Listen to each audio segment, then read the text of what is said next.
Hey guys, it's Chris Gilmore, FreedomHardware.com. We got a couple of interview guests. We got Jeff Rosenburg and Doug Goldstien right here to talk about some things that Tristar is doing with some of their products this year. Of course, you guys do the Tristar O-Block history of the game, and Mr. Goldstien, you're the guy. You're the guy that puts the product together, right? Yeah. Well, we've put together this product for the last 2 years, and it's a group effort. But we basically wanted to bring a set to the market that included the excitement of opening baseball packs and the history of baseball, starting from back in the beginning of time when baseball started back in the mid to late 1800s, all the way through to the minor league grades of today. And a lot of research goes into it, but with the help of Jeff and other people at Tristar, we try to come up with the most creative way to give customers what they're looking for. Sure, and we actually opened the box of the O-Box for baseball earlier, and it was interesting because you would have prospect, and then you would have a guy like Don Baylor, in his minor league jersey, something that you don't see legends in their minor league jersey very often. If you look at the sales trends for Calvin Jr., they've been in Baltimore, the minor league stuff is insanely priced. You would think there would be a market for successful major league players in their minor league jersey. It's something I really like to see. Living in Gwinnett County, I like seeing the Jason Taylor Gwinnett down below. It's really nice. But when you're building a product, what makes you say, this is the guy I want in my product? Well, Jeff and I will sit down prior to and lay out the concepts that we want to accomplish. We may say we want to have 10 minor league players, so we'll do some research into the hottest guys that customers would be looking for in minor league, and we'll go back and do research and find out who may have made some historical marks in the minor league world, just significant players in the baseball world. And I say players, that could just be subjects. We've gone through some pretty interesting names. We've pulled out guys, the first guy to wear a face mask in baseball, the guy to bring a hot dog to the baseball stadium. We want people when they open it to get the feeling of walking into a baseball stadium and what am I to expect. But the process is, Jeff and I have been working this business for many years, and Jeff has done quite a bit of research and just try to come up with names that people know and names that we think people should know to make it a little more fun. Well, what we like is the fun. We started in this before it was this big business. So we know the fun of opening packs. And what we wanted was, when we were younger, we loved minor league cards. Interestingly enough, in the late 70s, early 80s, they were not hot, okay? Most of the dealers at the shows didn't want those cards. So we thought it would be cool. Could we do guys who you don't see in minor league uniforms, or the cards are really hard to get, and then intersperse that with the history of baseball. And it's an interesting set because obviously I know your website is people want the next big superstar. So yes, Jason Hayward and people like that you'll find in our Austin Jackson and all these names you'll find in our product. But you're also going to learn a little about, we're going to teach you a little about baseball history, and hopefully it'll just be a fun open. Now you'll get some hits and some autographs, but we try to appeal not just to sort of the hardcore prospector, but also the fan of baseball. I thought it was really interesting that you guys also implemented some elements of an area of baseball that gets forgotten so much, which is the Negro Leagues. I mean, those guys don't get the press that they deserve for what they contributed to the game. And you guys don't stop at Jerry Roberts. You guys go for the more obscure guys that maybe you hadn't previously heard about. You see the card, you get to reading about what this guy did for baseball. And guys today, they made a lot for baseball, very often, a lot of consistency, but they never did what these guys did in the past and weren't compensated. Well, if you look at guys like Rube Foster is in our new set. Rube Foster is historically, he basically put the minor leagues, the Negro League system together, and you can do any research on him. I mean, without his drive and heart to continue to forge forward on that, it may have been a challenge to get guys like Jackie Robinson or Satchel Paige has been in our sets, and others are the greats. And you have Fowler, who is considered one of the first African American players to break in. So we did one because that is part of baseball. We're not talking Major League Baseball. We're talking baseball as a sport as a whole, from the National League, the American League, the Independent League, the International League. I mean, it goes on, and it really is a a fantastic sport, and collecting cards, we tried to bring it all together, and we play no favorites. You know, the young guys, the old guys, this league, that league. It's been great. It's history. I mean, it's truly what we tell people is this is history on a 2.5 by 3.5 trading card medium, because we know there are so many collectors. Will you read the book? Will you read the internet? We don't know, but we know you read trading cards. We know you like trading cards. That's how I got a lot of my early education, was on trading cards. And if we can send that down, if people can read that, and as you said, the Negro Leagues, I mean, there were players that were great, and unfortunately, because of the era they played, the young people in Ames don't know who they are. If we can do anything to help people learn. Well, we also did what I felt was really, again, kind of even stretched further, is last year, set in the 2009 OBOC, we had Dummy Boy.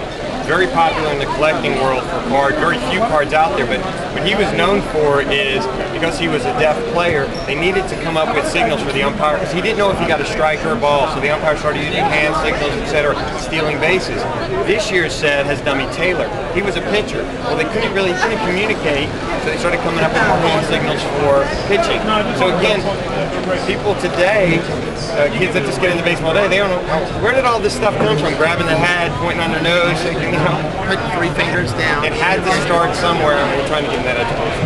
Tristar OBOC, history of the game, truly is a historical set, and it was a really fun open. We hit a Rube Foster inning number 225 in ours, and we hit a Yankees prospect. I'm not sure who he is, but Gary Sanchez. Gary Sanchez. It's a number 7 prospect in the Yankee system. Well, yeah, I mean, it seemed to be a really fun rip with a lot of content. Plenty of days of paper cards, which obviously I'm going to like. But let's flip the script for a little bit. Another good thing you guys have really pushed heavy this year has been the TNA sets for wrestling. You got Hulk Hogan, Ric Flair, all those guys. Tell us a little bit about that product. Well, we'll show one, and this is a great card. It's got Hulk Hogan, Ric Flair, Sting, Mick Foley, Kevin Nash, and Jeff Jarrett. They might be the 6th biggest. Kurt Angle, of course, is another one.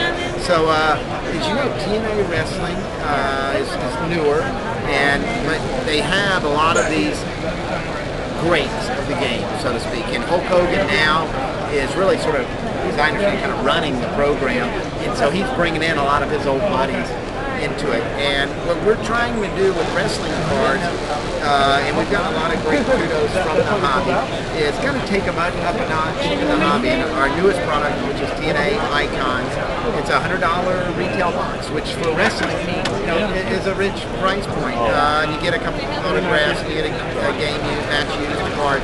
But what's happening is our last product, the Hogan autographs, are all selling in the $200 range. So the sort of supply and demand curve is such that there's just a lot less supply. Hogan doesn't sign a lot. So people seem to like it. I know Kevin Nash at one point with the NWO was the biggest. I mean, he was so big that people that hated wrestling knew who he was. He's big to begin with. Big man. He had Razor Ramon. Oh boy, you're showing your wrestling knowledge. That's what I love. I'm from Alabama. Okay. Well, I don't know if you know, Kevin Nash was a center for the University of Tennessee. Yeah, I knew. He tore his knees up.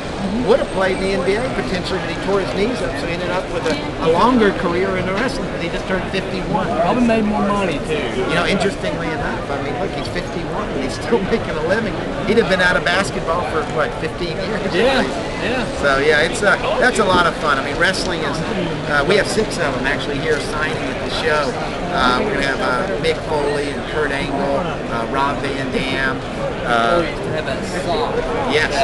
Mr. Mr. Socko. That guy was crazy. And Mick was the guy that you needed somebody to come off the top of a cage. Foley was your guy. How about I've seen him do it with thumbtacks and nails on the head. He used to jump off his garage roof or something. And I can tell you, I was lucky enough to go to a pay-per-view last year for TNA, and I was in the first row. I've never done that for wrestling. Those thumbtacks are real. Because I was grabbing them, trying to see, are these guys really jumping on thumbtacks? Don't you? They are. Those are real. I don't know how they do it. It's predetermined. Right. That's right. That's right. Never tell them that. Yeah. When Abyss, I saw him in a hotel afterwards, and he was all bloody. he had about 10 stitches put in his head. I saw him at a hotel that night. That's right. It definitely was, as they say, it may not be real, but that was real blood. Are there any other products in clothing that you guys want to talk about? We have an interesting product. I heard you might know something about it. Our hidden treasures, and we have autographed baseballs. And with your luck, you might want to go buy a case of those, Chris. Maybe I hit the Vince Lombardi Diamond Treasure from Minneapolis. Right. But I love the hidden treasures product year in, year out. You know, Hidden Treasures, when it was designed, tried to incorporate the collecting of memorabilia with the trading cards. Like when we buy a pack of cards, you don't know what you're going to get, but you're going to get something, and you know that it's football or baseball, whatever the sport is, open it up, the same excitement, anticipation of what you're going to get inside. Very fortunately for you, you had a lot of anticipation and a lot of excitement when you opened it up. But, the conspiracy theorists are going to be out already. I mean, I could see it cardboard, coming. loaded box. But the thing is, I actually bought that box from Atlanta Sports Cards on my way up here. So there you go. But I just want to say, also with the new O box, there's a lot of new things we put in. There's cut autographs, there's mini autographs. And the thing we think was also we added to it this year is it's on recycled paperboard. So really kind of made it as an old school feel, but a lot of young guys, older, etc. I think people are going to really have a good time opening it up. Yeah, you didn't cut down any trees. No, well, not as many as I guess we would have. Unlike some cards in the 90s. We lost a lot of trees, unfortunately, to our cards in the 90s. How many 87 cards do people have laying around? Tons of them. I've got a few, if you'd like some cases. Yeah, so we went the recycled route this time, but the cards look fantastic. I hope everyone enjoys them, and there's a lot of fun involved. So you really got to experience it to open it to experience the neat part. My favorite story about 80s cards, we'll go into a show my age, and they say, well, you'll put your kids through college with these cases. The only thing I've done is my little kids used them to climb on, right? They're great to climb on. Unfortunately, I'm still going to have to pay for college. I'm not going to make it with those 80s. We're glad to have manufacturers that actually care about the energy, that actually do everything they can for that rate. It wouldn't be much of a hobby, and we wouldn't have a reason to exist without guys like you. So we appreciate it. Thank you very much. And Appreciate it. Look forward to it.